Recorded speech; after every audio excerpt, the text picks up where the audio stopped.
Welcome to another video, and if you're here for the first time, welcome to my channel Simply Michelle, and happy to have you.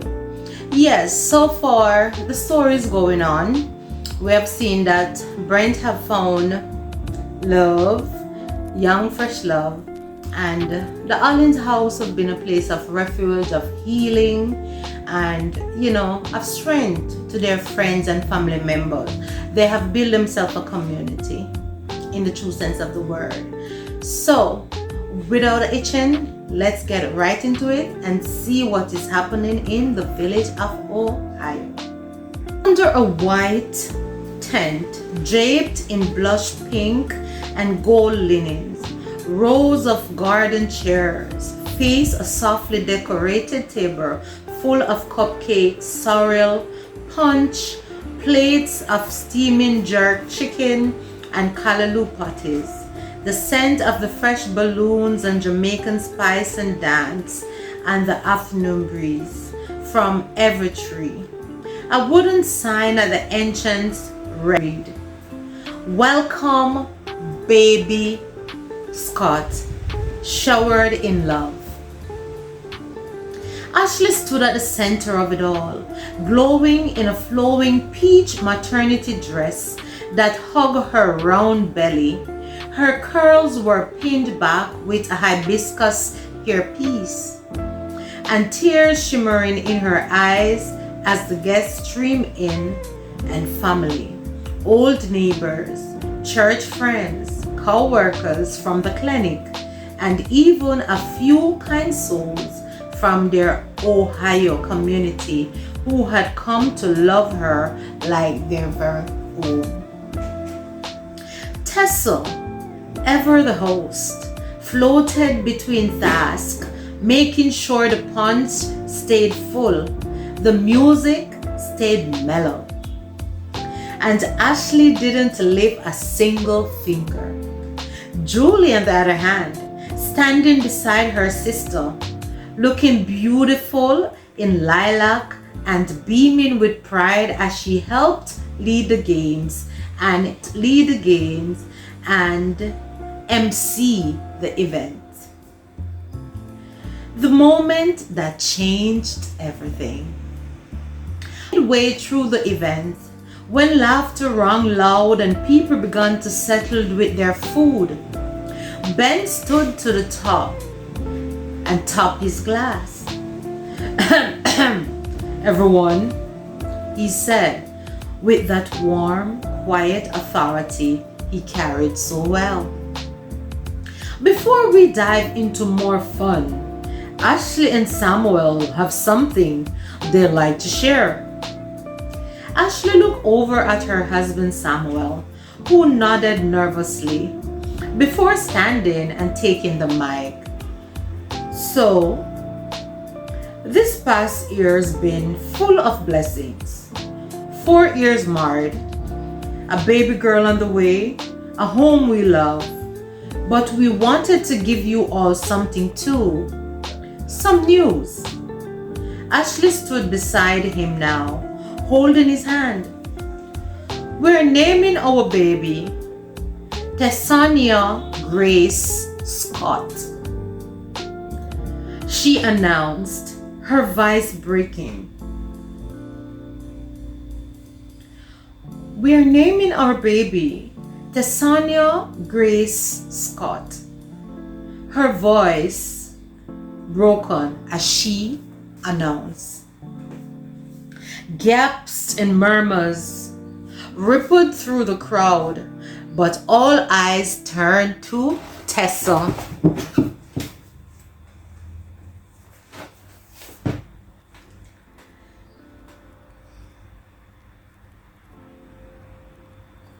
Who stared wide-eyed, stunned in silence. Ashley smiled through tears. "Tessa, you welcomed me when I was new to this country, to this town, to this season, my life. You prayed for me, protected me, fought for my joy. And you have been the big sister I never knew I needed. Samuel nodded. It's only right that our daughter carries a piece of your legacy. Tessa covered her mouth, tears flowing freely down her cheeks. Julie rubbed her back as everyone stood to applaud, and Tessa finally walked over to embrace Ashley, holding her tightly. You didn't have to, but I'm so honored, she whispered. You have always been part of our story, Ashley replied. Later that evening, one more surprise. After the cake was cut and presents were opened, Brent pulled Nyla aside under the fairy lit abode behind the house. I saw the way you looked at the baby onesies with the lion on it, he said teasingly. Nyla blushed. It was cute. He hesitated for a bit, then said, I sent in my application. Chicago, it's done. She beamed. I'm so proud of you. And wherever we end up, I want us to try to keep growing, even if we are a few hours apart. I want that too.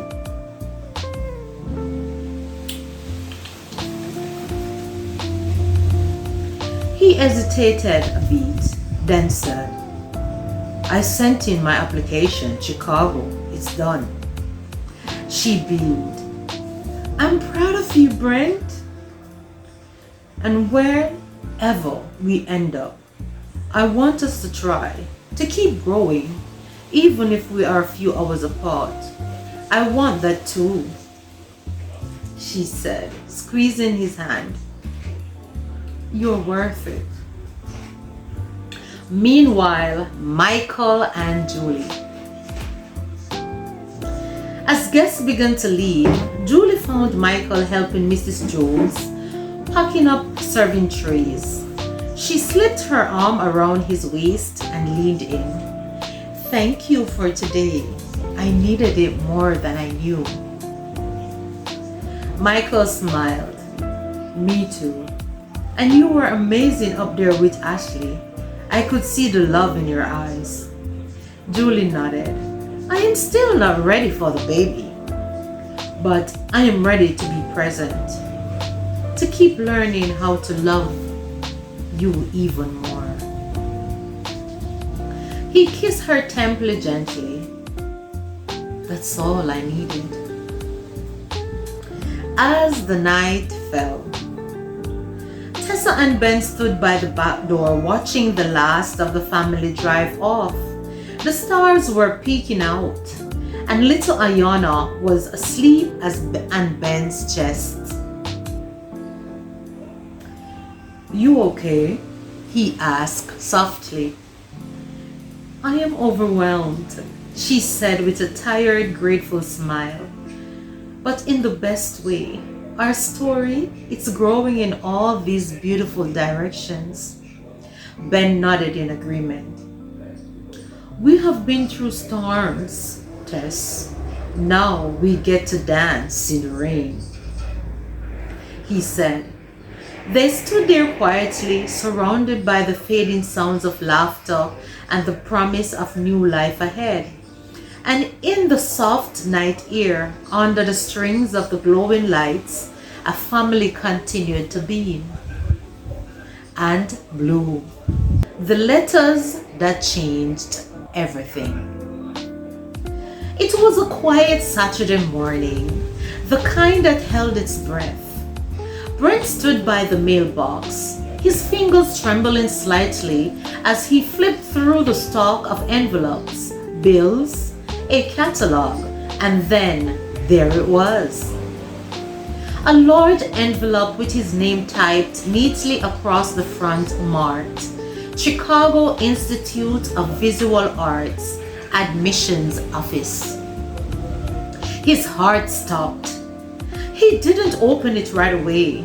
Instead, he stared at it for a long moment. The weight of months of sketching, portfolio reviews, sleepless nights, whispered prayers pressing down on his chest. Then he turned and sprinted into the house. In the living room, the Allens family home. Tessa was rocking Ayana when Brent burst in. Ben looked up from his laptop. Brent? Brent? Tessa asked, standing.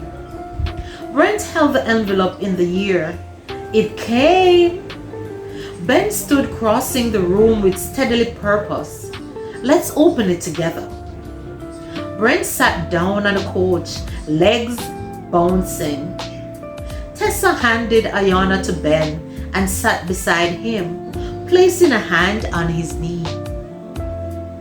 With a deep breath, he tore it open. A pause, a scan. Then his face broke. I got in! He shouted. Tessa covered her mouth, tears springing to her eyes. Ben reached out and pulled Brent into a hug. You did it, son. Brent clung to them, heart full and pounding. I am going to Chicago, he repeated, as if he's trying to send a message to himself. Meanwhile, Nyla's journey.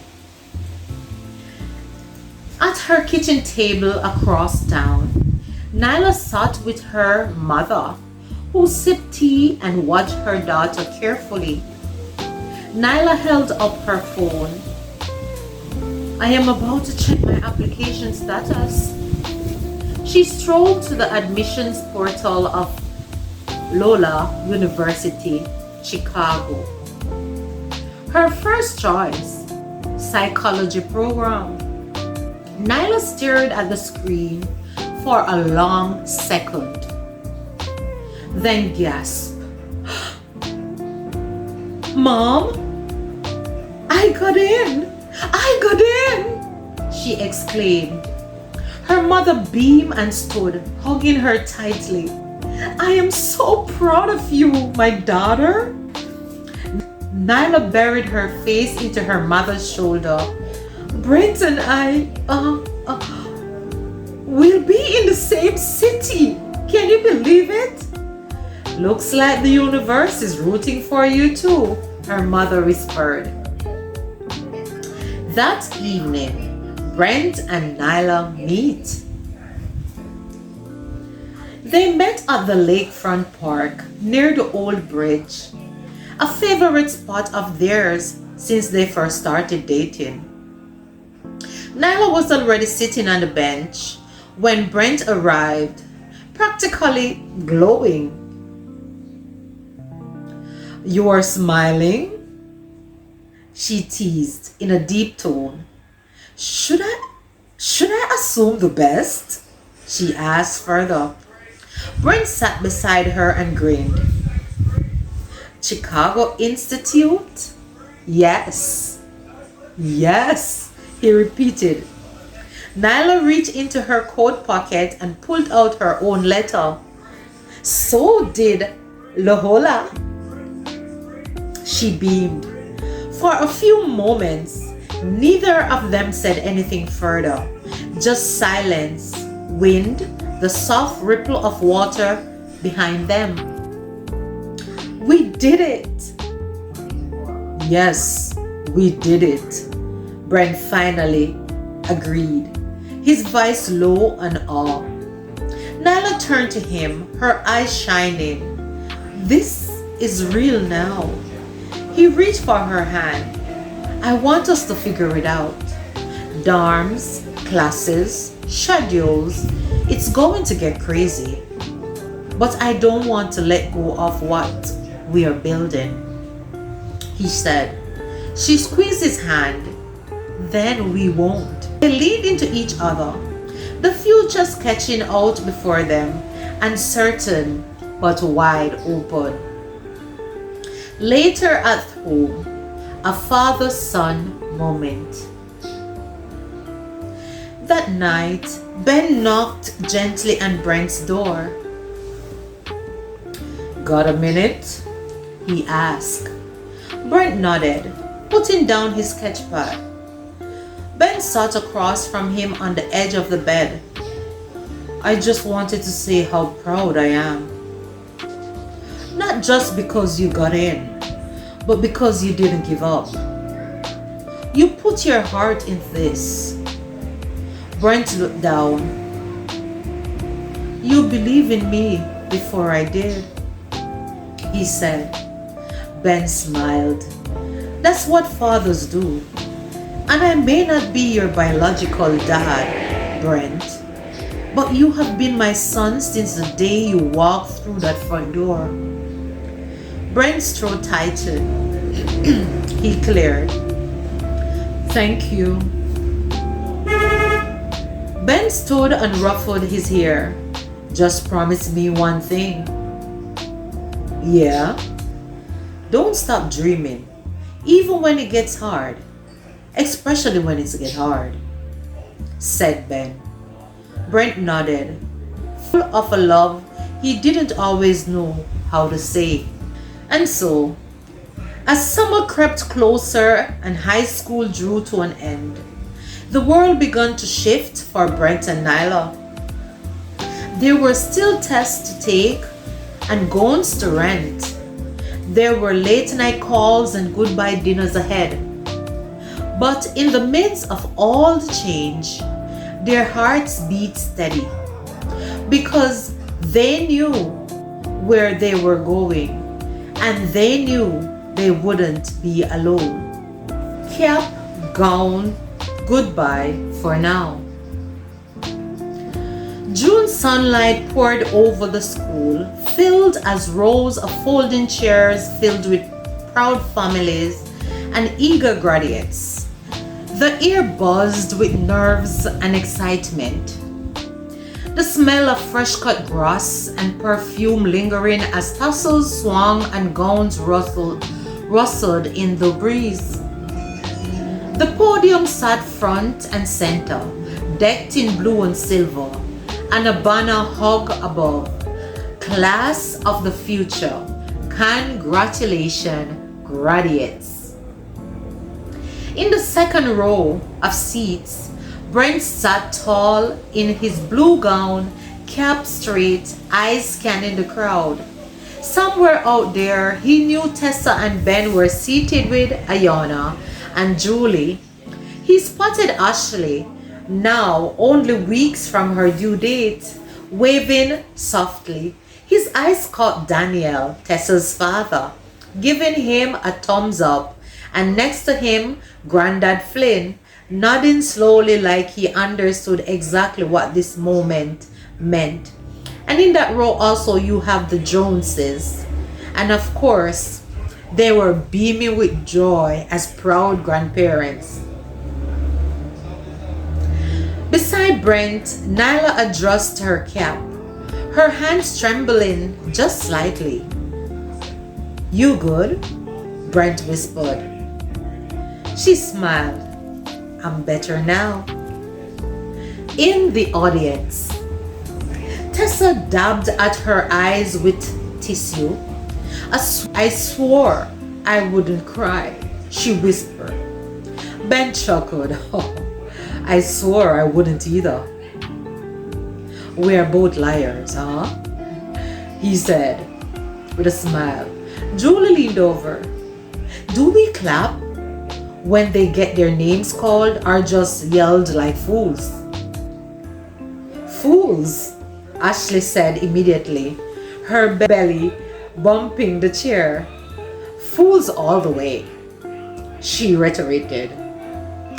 The moment. Brent Elijah Mendez Allen.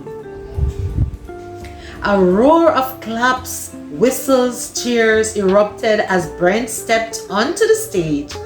He took the diploma in his hand, smiling with a quiet confidence that hadn't been there a year ago. He turned slightly, spotting his family, Tessa with both hands in the air, Ben clapping, Julie crying, even Michael recording, and of course, Greg was on it, videoing a long time ago, streaming live. He waved once, then stepped down. Moments later, the principal called.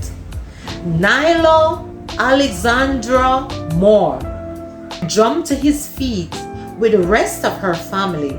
She smiled wild, her eyes shimmering, and for a brief second, she looked at Brent.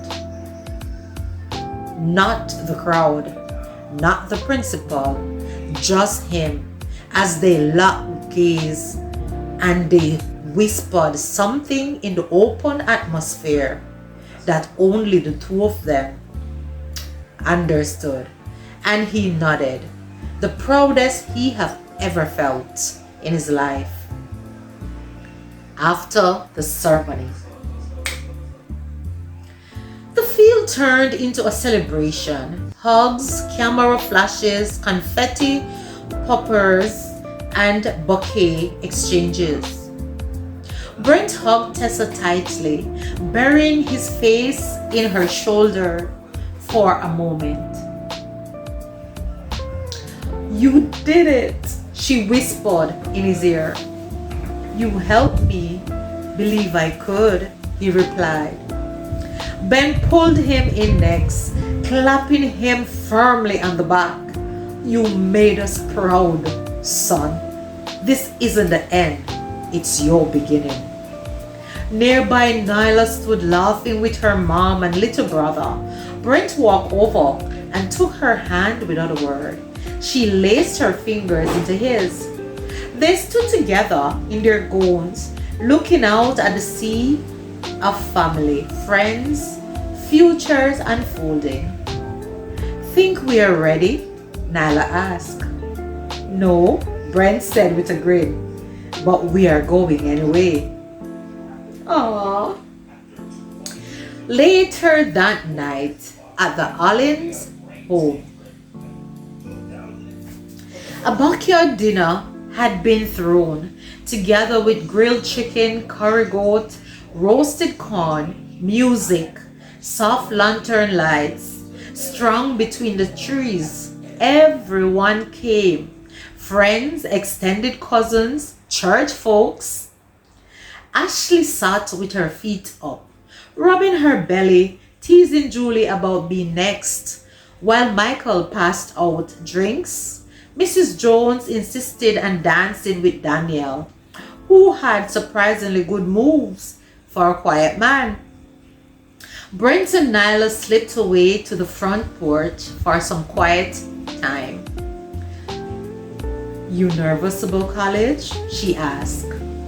"Terrified," he admitted, "but also excited and weirdly at peace," he further expressed. "Same," she said. "It's like the chapter's ending, but the story's just getting good." Brent turned to her, his hand on hers. "Whatever happens next, just promise we'll keep talking, keep listening, keep choosing this." Nyla looked at him and smiled. "I promise." They leaned in forehead to forehead in the moment, their last summer night before the world changes. And so, the graduation wasn't the end. It was a crossing of a threshold into independence, into ambition, into adulthood. But through it all, Brent and Nyla carried the steady beat of home, of love, of family.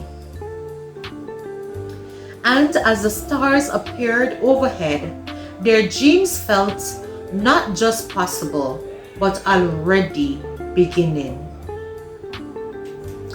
And guys, this is where we'll take a pause for today in the story. beautiful. You know, it's beautiful to see young people in the different stage of their life as they dream, aspire, and grow to become that which they desire. And to see a community behind them encouraging and cheering them on to do so, it's priceless. And yeah, so you go, Brent, and you go, Natalie. I'm rooting for you guys. So we have come to the end of another story. And you, what are you waiting on? Yes, you have watched. Now subscribe, like, and share the video. Thank you. And as I always say, Philippians 4 verse 13. I can do all things through Christ which strengtheneth me. So, whatever you find to do today, do it to the best of your ability. Bye bye.